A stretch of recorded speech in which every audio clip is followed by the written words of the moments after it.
안녕하세요. 하미주 꼰대 아저씨 김영기입니다.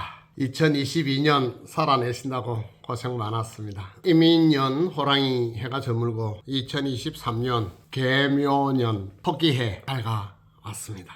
2023년 검은 토끼에 여러분들 소망이 모두 이루어지는 한 해 되시길 기원드리면서 한 해 한 해가 참 빨리 지나간다 이런 생각이 드네요. 2022년도 1월달 세웠던 계획대로 2020년 잘 살아온 것이 맞습니까? 내 자신에게 질문해보는 시간. 잘 살아왔으면 신세계 백화점 가서 보상을 해주고, 못 살았다고 생각하면 반성하고 2023년도 계획은 더 알뜰히 살뜰히 세워야 되지 않겠는가. 또 계획을 세운 대로 행동을 옮겨서 성과를 만들어내는 그런 2023년이 되어야 되겠다 이런 생각이 듭니다.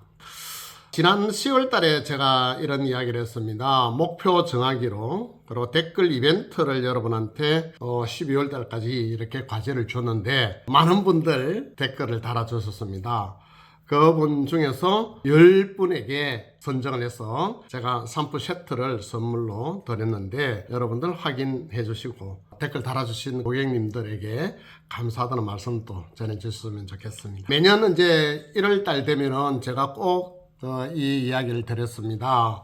올해의 인물, 올해의 단어를 설정해서 여러분한테 드렸는데요. 올해도 마찬가지로 올해 인물 한 분을 제가 설정을 했습니다. 이분 여러분들 드라마에서나 이렇게 역사책에서 굉장히 많이 희자가 되었던 분입니다. 올해의 인물 맹사성으로 정했습니다. 그리고 올해의 단어는 청백리로 정했습니다. 맹사성이 662년 전 인물입니다. 이렇게 이제 온양 군수였었죠. 젊은 날 요즘 같으면 사법고시 합격을 하고 아주 젊은 나이에 관직에 입문을 했던 분입니다. 맹사성을 올해 인물로 또 청백리를 올해의 단어로 정하게 된 이유는 요즘 사회 전반적으로 보면은 부정부패라든가 부조리, 탈법, 위법 세상이 너무 어지럽습니다.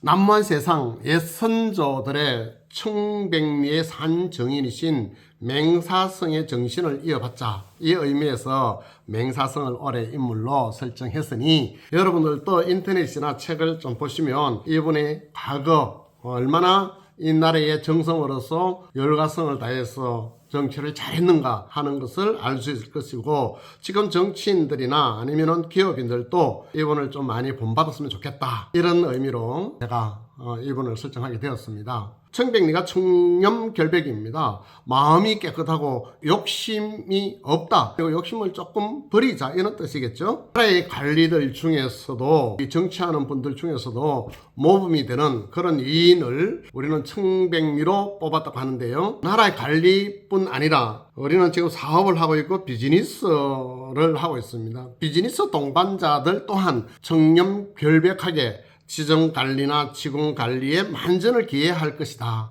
또 타 모범이 되어야만 리더로서의 존경을 받을 수 있지 않겠는가 이런 생각도 알로 해봤습니다. 맹사성은 고려 공민왕 때 충남 온양에서 태어났습니다.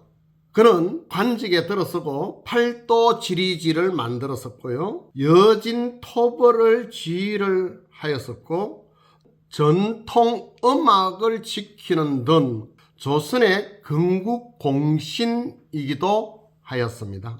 그리고 태종, 정종, 태조, 세종 4명의 왕을 모셨던 인물이 맹사성입니다. 조금은 아이러니컬한 부분도 있습니다. 조선 건국을 반대한 인물 중에서 고려의 장군 최영 장군의 조카 사이다. 조선의 건국부터 세종 때까지 조정의 최고 책임자인 정성, 요즘 같으면 총리 이렇게 될 겁니다. 오를 수 있었는지 한번 확인을 해보았습니다. 이번에 글 중에서 이런 내용이 있습니다. 말이 넘치면 인격을 해친다. 맹사성의 평생 가치관을 확립한 이라 맹사성은 가급겁제를 했죠. 금방이 넘쳤다. 어디를 가나 어깨에 힘이 들어갔다. 우쭐댔다. 그래 시금방이 좀 많이 금방진 그런 청소년이 가급겁제를 했습니다. 그러다 보니 자신의 빛나는 성과와 스스로 나는 대단한 사람이야, 나는 명석한 사람이야, 제주 좋은 사람이야. 제주에 세상 무서울 것이 없었던 다급진 젊은 청년이었었죠. 사또로 발령받습니다. 사또로 가면서 명사성은 온양으로 가는 길목에 당시 덕망과 학식으로 아주 대단했던 노스님을 찾아갑니다. 스님 찾아갈 때 이 절에 들어갈 때는 말에서 내려서 부처님께 예를 갖추고 절에 들어가지 않습니까? 그런데 이 젊은 사또가 시건방져가지고 말을 타고 절로 들어갑니다.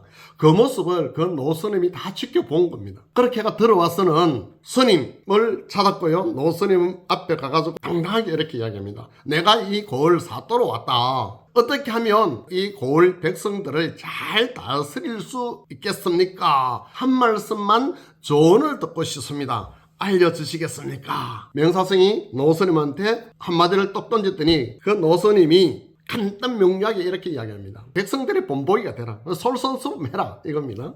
나쁜 일을 하지 말고 좋은 일을 많이 하면 됩니다. 그렇게 이야기 딱 합니다. 한마디를. 그랬더니 명사성이 들으니까 이건 너무 상식적인 이야기 아니야? 아니 이 이야기 들으려고 내 노스님한테 찾아왔어? 이런 생각이 딱 드는 겁니다. 그러니까 명사성이 금방지게 노스님한테 아이 보세요 스님, 내가 그 이야기 들으려고 여기까지 왔겠어요? 그 정도 이야기는 세상 사람들이 다 알고 어린이도 다 아는 내용 아닙니까? 그렇게 큰 실망을 합니다. 실망한 이 명사성이 이 노스님한테 더 배울 거 없다, 조언 들을 것도 없다. 그렇게 하면서 자리를 박차고 탁 일어나려고 딱 나오니까 노스님이 한마디 더 합니다. 이왕 여기까지 왔으니 차나 한잔 하고 가시게나 이렇게 이야기를 합니다. 그 이야기를 듣고 그냥 나올 수는 없고 마지못해 앉았습니다. 명사성이 딱 앉자마자 스님이 보살님에게 우리 여기에 훌륭한 사또님이 오시니 내가 기중이 여기고 있는 곡차를 한 잔 주시게나 이렇게 해서 녹차 2잔을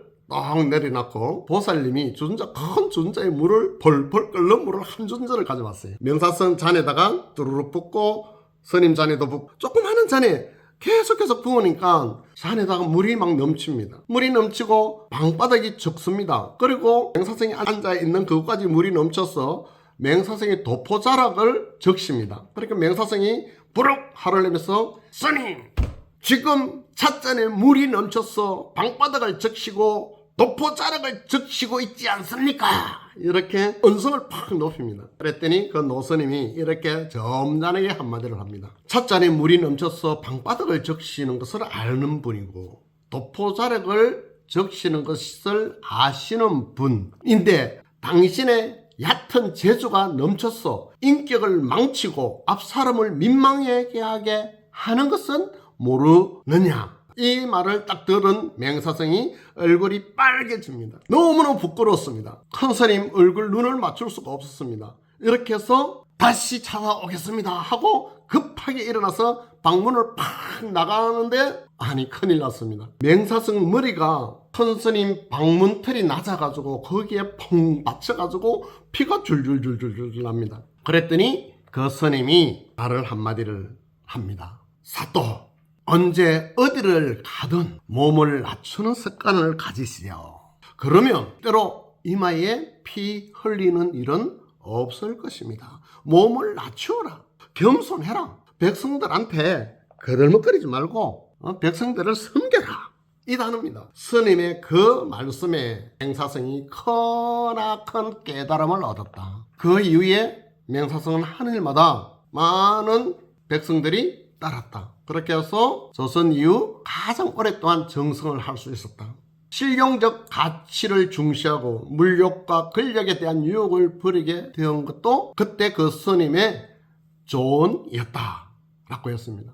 명사성도 마찬가지고 아저씨도 마찬가지고 이 영상을 보는 여러분들도 마찬가지입니다. 항상 자신을 낮추고 겸손한 몸가짐을 하는 한편 상대의 기천 따지지 않고 하나의 인격으로 대하는 그런 리더, 지도자가 되어야 될 것이다. 명사성의 목민행정은 맑고 정확하며 백성들을 편안하게 하고 아전들을 두려워하게 하였다. 간아에 건물을 짓는 대규모 토목공사를 했음에도 불구하고 주민들이 백성들이 알지 못할 정도였다고 했습니다. 이것은 그가 부역 동원과 자재 조달 등등등 있어서 민폐 백성들을 괴롭히지 않았다. 합리적이고 효율적으로 많은 일들을 추진했음을 잘 알 수 있는 내용들입니다. 그가 고향으로 갈 때면 인근의 지방관들이 정성을 만나려고 길을 쓸고 닦고 배웅하고 기다렸다고 합니다. 그런데 아무리 기다려도 정성은 오지 않고 웬 늙은이가 검은 소를 타고 지나가자 지방관들이 역정을 했다고도 했습니다. 아전이 가서 누구신데 이렇게 정성을 맞이하려는 길을 먼저 지나가느냐라고 묻자 맹사성 정성은 아니고 그저 맹고불이 지나갔다고 전해라. 지방관들이 깜짝 놀랐다고 한다. 그때 고불은 바로 맹사성의 호였습니다. 이만큼 맹사성은 허례허식을 싫어했고 민폐를 끼치는 것을 극도로 절제를 했다. 그 덕분에 많은 백성들의 추앙을 받을 수 있었다. 여러분들도 마찬가지입니다. 여러분들 허례식을 중시하는 사람 같으면 이 맹사성을 살아온 삶을 잘 보시면 얼마나 불편한 것이고 많은 사람한테 민폐를 끼치는 것이라는 것을 잘 알게 될 것입니다. 다방면에 한약한 맹사성을 무엇보다 빛나는 것은 그의 결벽에 가까운 청렴과 정직한 공직생활. 한나라의 정성을 지냈지만 그의 집은 비가 샜고 다 허물어져가는 낡은 집. 그는 평생을 녹봉으로만 살았다. 월급으로만 살았다. 그것조차 아껴서 백성들에게 나누어 주었다고 공무가 아니면 역참을 이용하지 않고 검은 소를 타고 다녔으며 특정 세력과 당파를 만들어 권력을 만들지도 또 부리지도 않았던 인물이었습니다. 조선의 명재상 맹사성은 허름한 집 한 채, 흰 피리 하나를 남겼을 뿐이었지만 662년이 지난 지금까지 맹사성의 청백리는 후손들에게 많은 기감을 주는 그런 인물로 정평이 나가 있습니다. 2023년 더 겸손한 자세, 더 솔선수범, 더 청렴한 경영으로 올 한 해 살아가입시다. 2023년 새해 여러분 생각이 현실이 되는 멋진 한 해가 되길 기원드리면서 꼰대 아저씨 여기까지 하겠습니다. 새해 복 많이 받으십시오. 감사합니다.